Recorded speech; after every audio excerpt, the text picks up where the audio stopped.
Hello all dear students, welcome back on Root Square classes. My name is Sakshi and in today's video we are going to discuss exercise 20A class 7 R.S. Agarwal important question. The first question है a rectangular greasy lawn measuring 38 meter 25 meter has been surrounded means चारों तरफ से by 2.5 meter wide.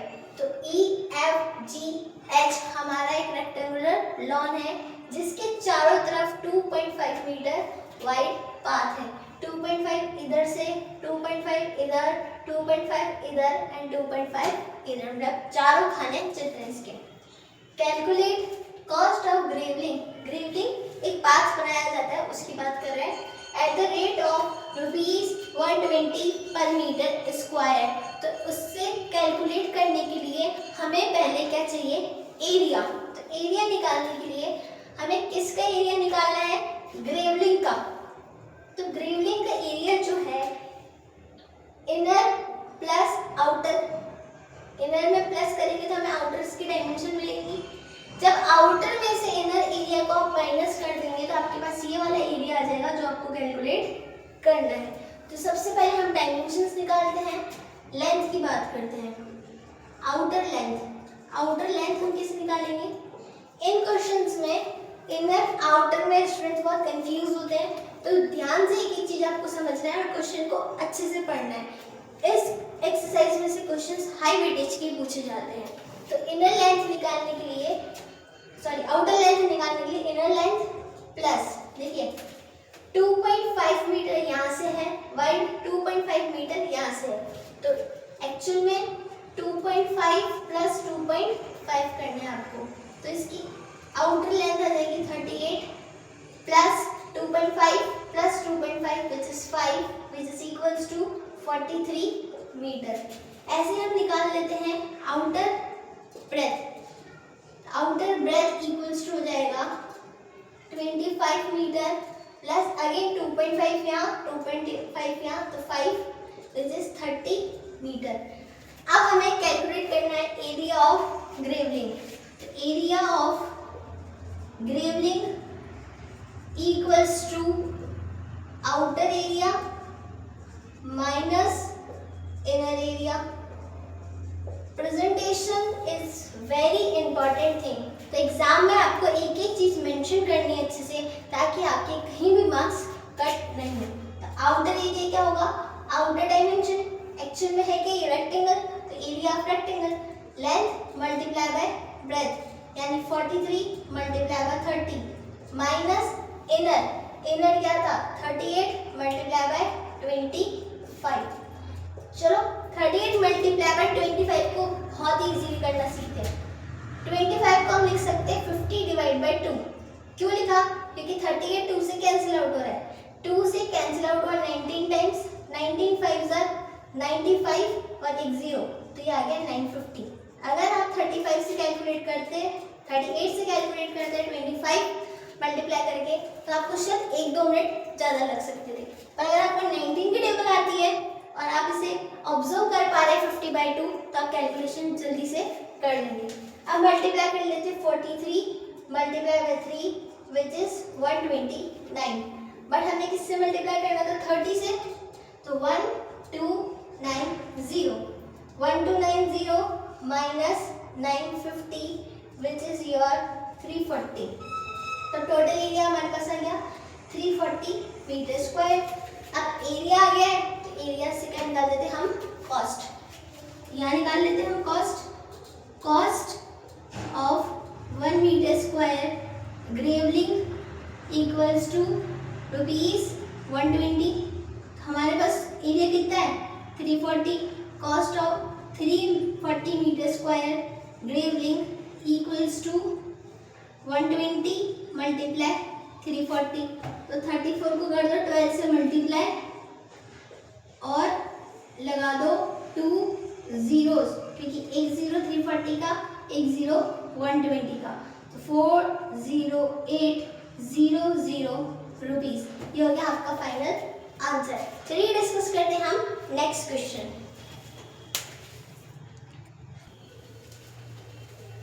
चलिए student discuss discuss करते हैं next question number 7। ये question students को tough इसलिए लगता है क्योंकि इस क्वेश्चन में क्या गिवन है, रेशो। तो रेशो गिवन हो, मल्टीप्लाई करना हो, डिवाइड देना हो तो आपको डरना नहीं है, आपको उस कॉन्सेप्ट को सीखना है। डियर स्टूडेंट्स, मैथ्स से बच्चों को डर इसलिए लगता है क्योंकि उन्हें मैथ्स समझ नहीं आती, तो उनके ब्रेन में फोबिया बन जाता है मैथ्स को लेके। अगर आप मैथ्स की रेगुलर प्रैक्टिस करेंगे, उसके कॉन्सेप्ट को ध्यान से सीखेंगे तो आपको मैथ्स बहुत ही इंटरेस्टिंग लगेगी। हम आने वाली आगे की वीडियोस में बहुत इंटरेस्टिंग फैक्ट्स भी डिस्कस करेंगे। अभी हम डिस्कस करते हैं क्वेश्चन को।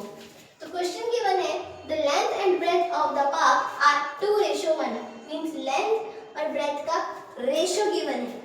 जब भी रेशो गिवन हो, कभी भी लाइफ में रेशो गिवन हो किसी भी साइड्स को लेके या कैसे भी, तो आपको एक वेरिएबल लेट कर लेना है इस रेशो के साथ। तो 2a और ब्रेथ आपकी हो जाएगी 1a।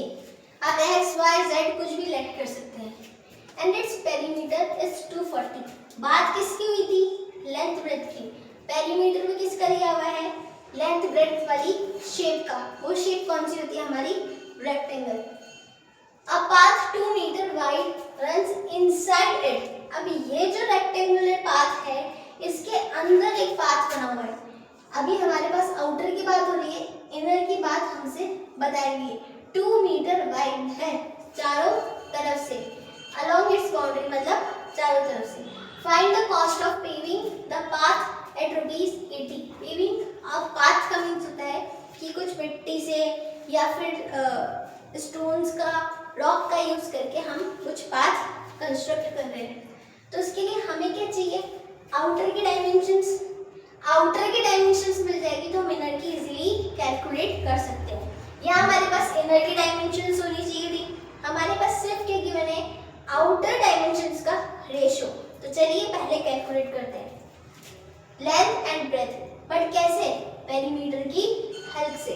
तो पेरीमीटर ऑफ रेक्टेंगल हमारे पास होता है 2l + b। पेरीमीटर गिवन है 240, लेंथ का रेशो है 2a और ब्रेथ है 1 है। लेंथ का रेशो नहीं, length 2a and breadth is 1 है। तो 240 के अंदर डिवाइड दीजिए, 240 divide by 2 120। Same quantity add कर सकते हैं लाइक टर्म्स, 3 का इधर डिवाइड दे देंगे तो a बराबर आ गया 40। a बराबर 40 आया है तो लेंथ आपके पास हो गई 2 × 40 which is 80 metre and breadth आपके पास हो गई 1 × 40 which is 40 मीटर। तब हमारे पास आउटर की लेंथ आ गई है एंड ब्रेथ आ गई है। तो इनर लेंथ कैसे निकालेंगे, 80 माइनस कितना वाइड था, 2 मीटर यहाँ से, 2 मीटर यहाँ से, तो टोटल कितना हो गया 4। 80 - 4। लास्ट क्वेश्चन में हमने किया था प्लस, क्योंकि कहाँ का था, बाहर का, तो इसमें कुछ ऐड होके फिर हमें बाहर वाला लेंथ या ब्रेथ मिलेगा। अब आउटसाइड का दिया हुआ है, इनसाइड का पूछा हुआ है, तो हमें क्या करना पड़ेगा, माइनस 80 - 4 तो 76 मीटर लेंथ। एंड ब्रेथ की बात करें तो ब्रेथ हमारे पास थी 40, 2 मीटर यहाँ से वाइड, 2 मीटर यहाँ से, तो 2 + 2 which is 4, तो 40 - 4 36 मीटर। हमारे पास इनर की लेंथ एंड इनर सरफेस की ब्रेथ आ चुकी है। अब हमें क्या करना है, एरिया निकालना है। वही एरिया सेम तरीके से रिमेनिंग एरिया भी आप निकाल सकते हैं या area for paving the path भी निकाल सकते हैं, equals to outer area minus inner area. Outer area आपके पास हो जाएगा 80 × 40। कैलकुलेशन से डरना नहीं है, कैलकुलेशन को इजी करना सीखना है। And inner 76 × 36। अब ये तो जल्दी से मल्टीप्लाई हो जाएगा, 0 लगा दो, 8 × 4 = 32, तो ये आ गया 32 मीटर स्क्वायर। अब यहाँ पे हम कैलकुलेट कर लेते हैं 76 × 36, 6 × 6 = 36, 42 + 3 45, 6 × 3 = 18, 21 + 1 22, तो यहाँ से आप कर देते हैं प्लस, तो आपके पास आंसर आ जाएगा 2736। 3200 माइनस 2736, तो आपके पास आंसर आ जाएगा 464। तो आपके पास एरिया आ चुका है 464 मीटर स्क्वायर। बट अभी आपको क्या निकालनी है, कॉस्ट। तो cost for 1 metre square equals to ₹80। तो cost for 464 metre square equals to 80 multiply 464। वही 0 लगा देंगे और 464 का किससे मल्टीप्लाई कर देते हैं, 8 से। 48 + 3 51, 32, 32 + 5 37। तो आपके पास टोटल कॉस्ट हो जाएगी 3712। It means 37,120 rupees. तो कैसी लगी आपको वीडियो? क्या टफ क्वेश्चन आपको इजीली कैलकुलेट कैसे करने समझ आ रहा है? तो कमेंट करके जरूर बताइएगा। नेक्स्ट वीडियो में हम डिस्कस करेंगे more questions. Thank you so much.